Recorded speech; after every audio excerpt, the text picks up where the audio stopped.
Ciao a tutti e bentornati sul mio canale. Oggi sono qui con Abby, Ciao! che ci racconterà della sua esperienza con la lingua italiana. Giusto? Sì? Ok. Allora, per cominciare, vuoi presentarti un po'? Vuoi parlare di te? Sì. Allora, io sono una ragazza americana, sono venuta qua a Roma 3 anni fa a vivere con il mio ragazzo. Lui è romano e per questo ho deciso di venire qua e vivere in Italia. Quando sono venuta qua non parlavo italiano per niente, quindi dovevo imparare, studiare un po' e anche fare sempre conversazione con i miei amici, con la sua famiglia, la famiglia del mio ragazzo, solo studiare. Hai preso tantissimo la C romana. Quando dici amici? Amici? Sì. Che cos'è il C? Amici instead of amici? Esatto.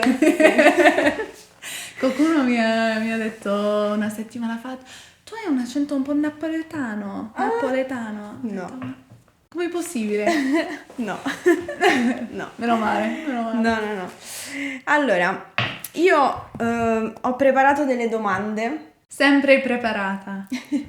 quindi tu puoi rispondere alla domanda e poi da lì vediamo se vogliamo aggiungere altro. Ok. Allora, come o perché hai imparato l'italiano? Già l'hai detto, quindi.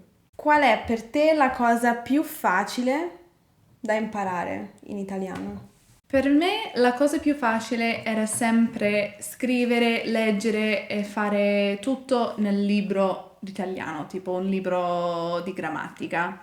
Poi dopo anni che sto qua in Italia, per me è più facile parlare. A questo punto, invece di leggere, scrivere, parlo di più e per questo adesso è più facile parlare. Quando cominci a imparare una lingua, è sempre più facile usare un libro invece di parlare con altre persone perché è difficile, anche si vergogna un po'. Sì.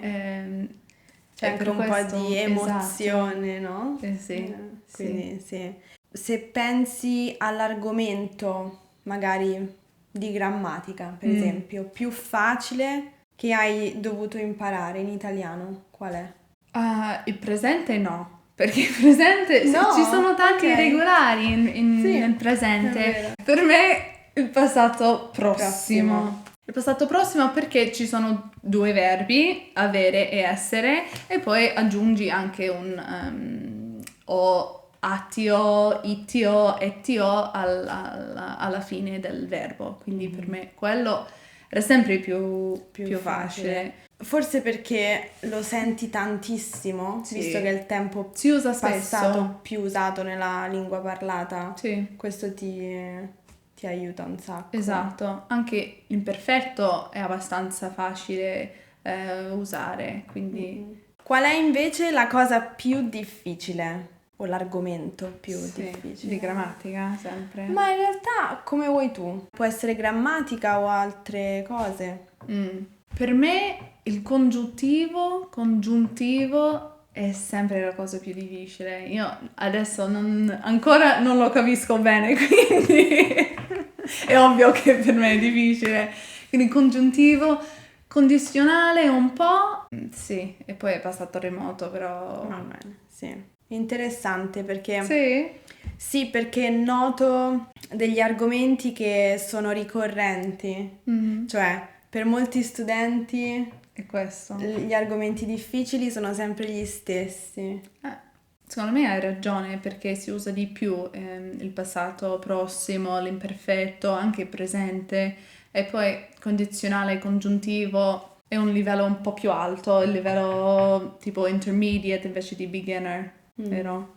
Sì, sì, direi di sì, dipende molto da come usi la lingua, cioè da quello che devi dire, dal motivo per cui usi la Sì. lingua, quindi Per esempio io parlo spesso con i miei amici e quindi è solo conversazione, non lo uso sempre per lavoro, quindi anche per me era sempre difficile dare il lei.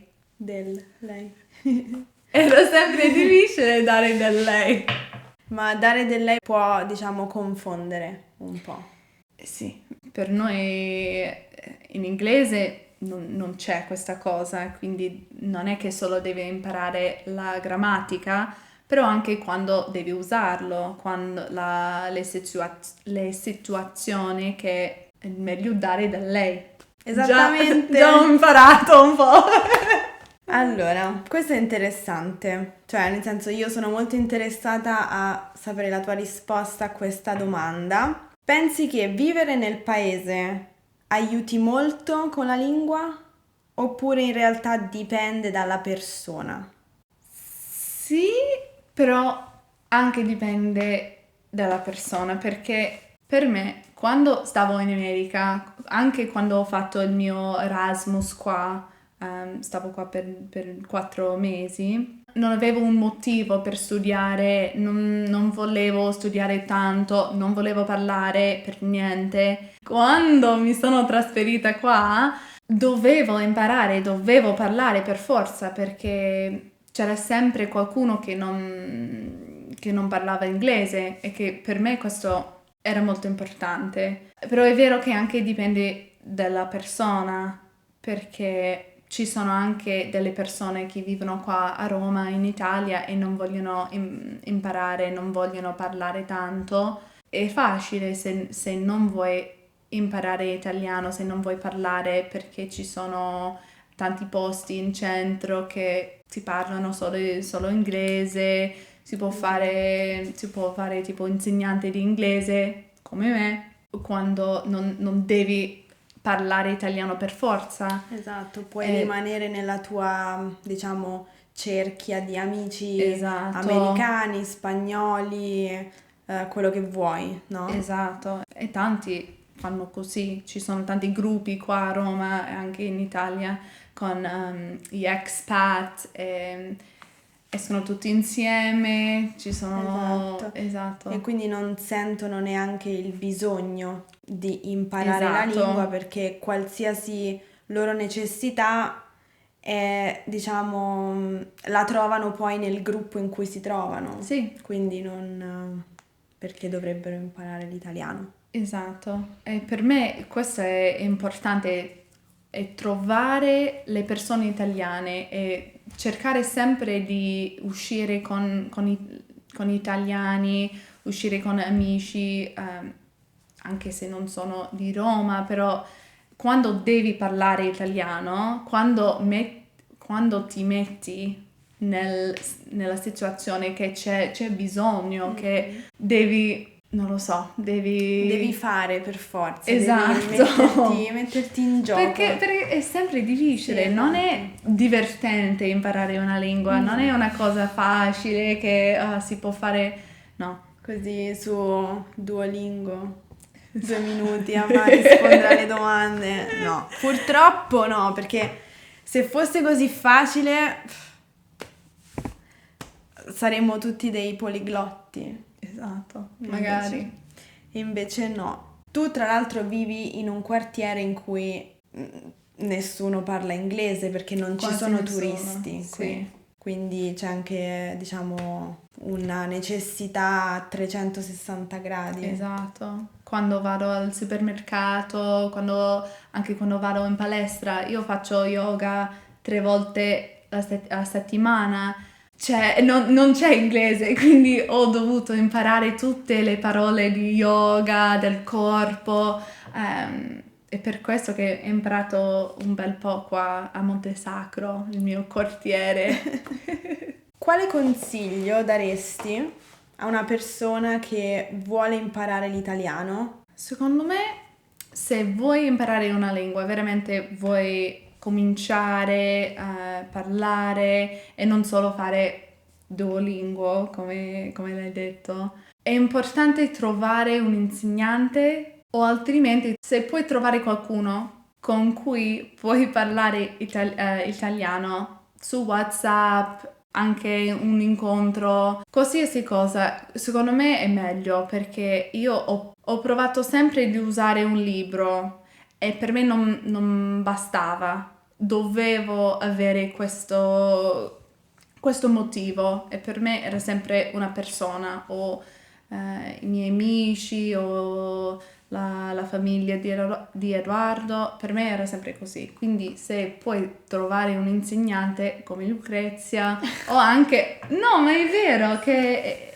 devi fare i compiti, devi fare cose fuori dalla lezione e questo secondo me è utile. L'interazione umana Sì. è importante. Questo, brava. Anche a scuola c'è sempre un textbook, c'è sempre un libro di grammatica che devi leggere, devi scrivere e poi quando vieni in Italia e quando cerchi di parlare, usare la lingua è impossibile perché non l'hai mai fatto. E allora secondo me trovare una persona, Certo. una umana. Un'umana. Sì, e questo sono d'accordissimo con te. Avevi dubbi? No, certo, sei insegnante. Questo vale per qualsiasi lingua. Sì. Se vi serve un insegnante di inglese. Allora, se voi avete delle domande per Abby, lasciatele nei commenti qui sotto, così tu potrai leggerle e magari se Sì. ti andrà potrai anche Certo. rispondere. Solo in italiano? Solo in italiano. Abby ha un blog e anche un account Instagram molto bello. Grazie. Lascerò tutte le informazioni nella descrizione del video qui sotto. E quindi grazie mille Grazie a te. per, È stato un piacere. per aver risposto alle domande. Facciamo un'altra volta, no? Mhm, sì, alla prossima. Anzi, lasciate nei commenti una proposta di video che potremmo fare insieme. Vediamo che cosa ci propongono di fare. Grazie. Grazie a te. E noi ci vediamo nel prossimo video. Ciao, a presto! Ciao.